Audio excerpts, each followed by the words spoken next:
Bom dia a todos. Meu nome é Vinícius de Oliveira, sou residente do segundo ano de Urologia do Hospital Federal Lagoa e hoje no Clube da Revista nós vamos apresentar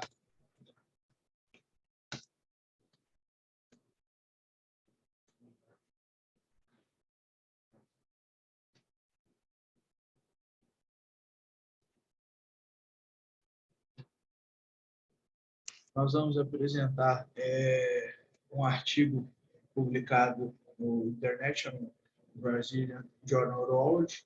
Foi publicado em março de 2022 por pesquisadores brasileiros do Paraná, que trata sobre os resultados da incontinência em mulheres submetidas a implante de sling retropúbico na uretra média. É um estudo de corte retrospectivo que visa comparar o Safari e o sling feito à mão.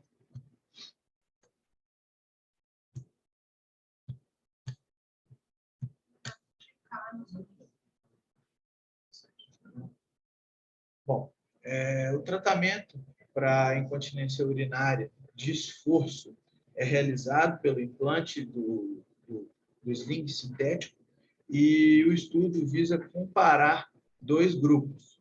O primeiro grupo são os slings chamados de baixo custo, feitos pelos próprios cirurgiões, e o segundo grupo é o grupo Safari, que é uma fita híbrida desenvolvida com uma alça ajustável, e os autores eles têm como objetivo avaliar a eficácia, segurança, satisfação e as complicações desses dois procedimentos. O estudo foi submetido e aprovado pelo Comitê de Ética em 2010 e é uma revisão retrospectiva do banco de dados mantidos prospectivamente em pacientes com incontinência urinária de esforço. Foram incluídos pacientes com mais de 18 anos, foram implantados esses dois subtipos de sling, no período de 7 de março de 2005 até 27 de dezembro de 2017, e o procedimento foi realizado pelo mesmo cirurgião. Foram excluídos pacientes que tinham incontinência urinária mista, com predominância de sintomas de urgência, ou que tinham alguma disfunção neurogênica ou prolapso de órgãos pélvicos. Todos os pacientes foram submetidos a estudo urodinâmico, exame uroginecológico, realizado uma história clínica detalhada e um questionário para incontinência urinária. Bom, a técnica e o tipo de sling foi variado de acordo com a disponibilidade da malha na instituição durante o período, e todos os pacientes tiveram um aconselhamento médico de rotina, sendo exposto por esses doentes as vantagens e desvantagens do procedimento proposto. No grupo Safari, foi utilizada uma tela de polipropileno com suporte subureteral conectado a dois braços de fixação de silicone. Esses dois braços são responsáveis por fazer o ajuste de tensão da tela intrauretral, tanto no intraoperatório quanto até mesmo no pós-operatório, se for reabordado. Outro grupo, chamado de AMS, foi utilizado o mesmo material da tela, que é o polipropileno macroporoso, de 80 mm por 5, suturas com Vicryl, e a agulha para a realização da fixação foi a agulha Safari, que foi reutilizada. As etapas cirúrgicas: o paciente foi submetido a um bloqueio anestésico, com antibiótico profilático, foi realizada uma incisão de 3 centímetros na parede vaginal anterior, com dissecção do espaço periureteral.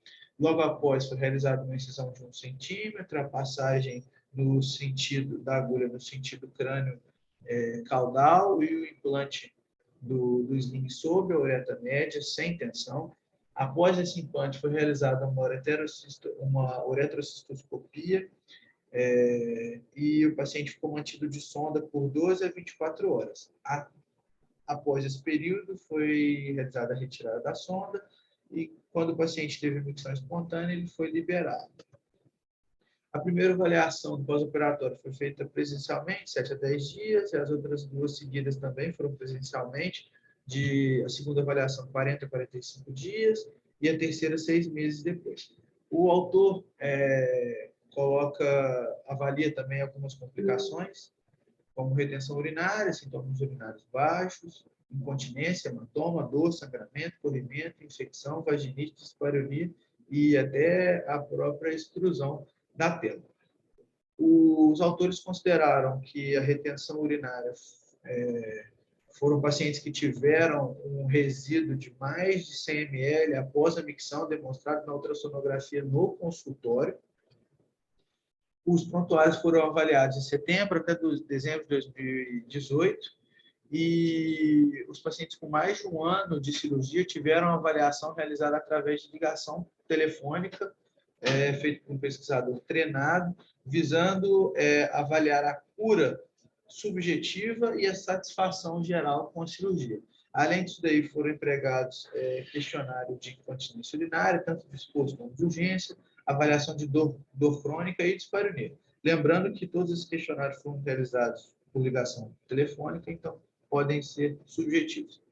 O autor considera com um valor estatisticamente significativo um P menor que 0,005 e um intervalo de confiança de 95%. Com relação aos testes que foram utilizados, o teste de distribuição, o teste de Kolmogorov-Smirnov foi utilizado para a distribuição normal das variáveis contínuas. O teste U de Mann-Whitney foi utilizado para avaliar variáveis contínuas sem distribuição normal. O teste do Q-quadrado e o exato de Fischer foram utilizados para variáveis categóricas em amostras pequenas. O teste de Wilkinson foram utilizados para amostras variadas e o Q-quadrado para comparar variáveis ordinárias. As taxas de satisfação pura e questionário de índice de incontinência foram comparadas entre os grupos após a divisão dos pacientes em quartis de acordo com cada segmento. Bom, o estudo iniciou com um total de 351 pacientes, sendo descartados aqueles pelos critérios de exclusão previamente citados ou que foram submetidos a implantes de sling autólogo de outro material. Foram eleitos 326, desses 326, apenas 221 concluíram o estudo, 18 tiveram dados incompletos e 87 não atenderam ligações.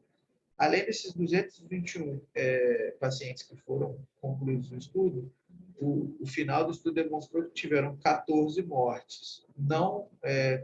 Nenhuma das mortes foi relacionada à patologia em questão ou ao próprio procedimento cirúrgico.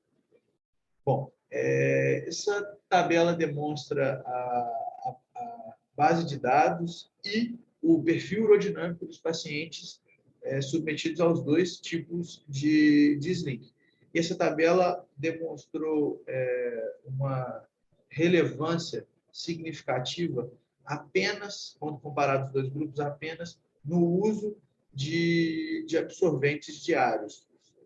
E o grupo Safari teve um maior número de absorventes. Idade, comorbidades prévias, IMC, valor de perda ou valor de perda após a manobra de Valsalva não tiveram relevância significativa. Com relação às complicações, de acordo com o tipo de procedimento, a única que demonstrou relevância foi a lesão intravesical, com pacientes submetidos ao subtipo Safari. O autor demonstra que, de acordo com essas tabelas, que existe uma tendência maior à retenção urinária em pacientes do grupo Safari, porém não tem um intervalo de confiança adequado. Além disso, 7 pacientes do grupo OMS e 8 pacientes do grupo Safari tiveram que realizar algum ajuste da tela, seja no pré ou no pós-operatório. No grupo AMS teve um afrouxamento de 3, aperto de 1 e uretrólise de 3. No grupo Safari teve um afrouxamento de 2, aperto de 2 e uretrólise de 4.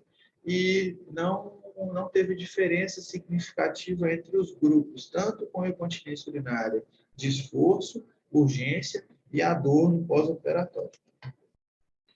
Outra complicação que o autor cita foram das extrusões vaginais, que todas foram observadas na linha de sutura e foram menores que 1 centímetro. Ocorreram mais no grupo AMS, podendo chegar a 12%, e no grupo Safari, 6%. O tratamento para essa complicação foi uma terapia tópica com estrogênio, e alguns pacientes precisaram da remoção parcial da tela extraída sob anestesia local. Apenas um paciente do grupo Safari apresentou uma erosão vesical que teve que fazer a remoção cirúrgica completa da tela. Lembrar que o índice mediano da extrusão vaginal foi de 6 no grupo AMS e de 3 no grupo Safari. Além disso daí, o autor coloca principal como discussão, enaltecendo o artigo, ele cita que esse é o primeiro estudo comparativo entre os dois grupos, o AMS e o Safari, num período de longo prazo. Além disso daí, os implantes demonstraram uma satisfação semelhante e uma taxa de cura e uma melhora do questionário semelhante. Porém, as lesões perioperatórias foram mais frequentes no grupo Safari. E, além disso daí, os pacientes apresentaram uma tendência maior ao cateterismo de demora.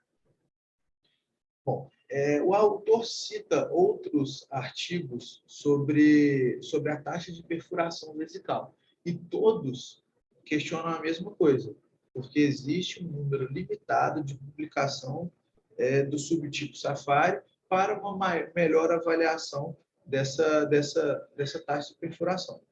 Além disso, essa taxa de perfuração pode variar porque existem muitos fatores de riscos relacionados a essa complicação, sendo eles cirurgias pélvicas prévias, cirurgiões inexperientes, anestesias locais de baixo impacto para o paciente sentindo muita dor, pacientes com idades menores e pacientes com índice de massa corporal menor também têm uma tendência maior a essa complicação.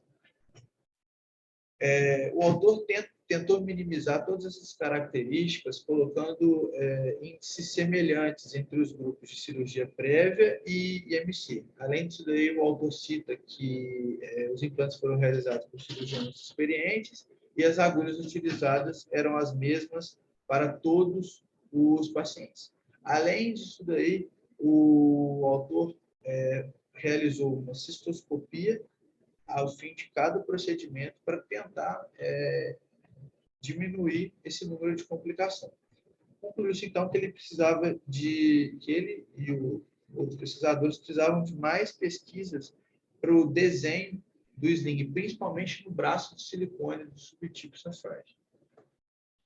Bom, outra complicação citada pelo autor foi que o grupo Safari teve uma tendência maior à retenção urinária, tendo que ficar um período maior com uma sonda vesical de demora. O autor citou um artigo publicado por Palma, que relatou que os pacientes também tiveram retenção urinária compatível com o estudo proposto. No estudo descrito, 3% dos pacientes tiveram que realizar um afrouxamento do sling devido a essa retenção urinária. Já nos pacientes citados pelo estudo, um grupo, 3 pacientes corresponderam a 2,4% do grupo AMS e 4 pacientes do grupo Safari tiveram a necessidade de uretrólise e afrouxamento do sling devido aos sintomas de trato urinário inferior, que a tendência é maior à retenção urinária. Outra complicação citada pelo autor foi a extrusão vaginal, que teve uma tendência maior no grupo AMS, podendo chegar a 14% em outros estudos. No estudo publicado pelos pesquisadores paranaenses, a taxa de extrusão foi de 9,9%, com uma mediana de 4,5 meses. O autor cita que essa extrusão vaginal pode pode ser causado por diversas variáveis, tanto a extensão dos segmentos, fatores intrínsecos, a via cirúrgica de abordagem do sling. Além disso, o autor cita que esse tipo de complicação não pode ser devidamente avaliado por teleconsultas, que foi o método principal de avaliação após segmento de 1 ano. E o tamanho da amostra também não foi um tamanho da amostra satisfatório pelo número pequeno de pacientes envolvidos. A incontinência urinária de esforço ficou presente de 20% a 31% dos pacientes. A incontinência de urgência foi relatada em até 42% dos pacientes. E a taxa de sucesso da cirurgia a longo prazo foi de 68% no grupo HMS e de 79% no grupo Sapphire, compatível com o estudo publicado por Kenton, que teve um índice de satisfação que variou de 79% a 85%. Já não muito parecido com o de Sarin, que teve um índice de satisfação após 5 anos de até 88%. O autor coloca como limitações do estudo a perda de segmento, que chegou a 37%, compatível até com outros artigos publicados, que chegou até 49%, um tamanho da amostra pequeno, um desenho retrospectivo, a falta de randomização e o uso de ligações telefônicas para avaliar complicações pós-operatórias. Porém, ele coloca que esse uso das ligações telefônicas são válidos quando padronizados e ajudam a alcançar muitos pacientes que foram acompanhados, que perdeu o segmento, no caso. Concluiu-se que os pacientes, tanto dos dois subgrupos, apresentaram uma satisfação semelhante e uma taxa subjetiva de cura sem diferenças significativas nas qualidades de vida dos scores quanto à incontinência urinária, e as taxas de lesão vesical foram maiores em pacientes submetidos ao sling retopúbico do tipo Sapphire.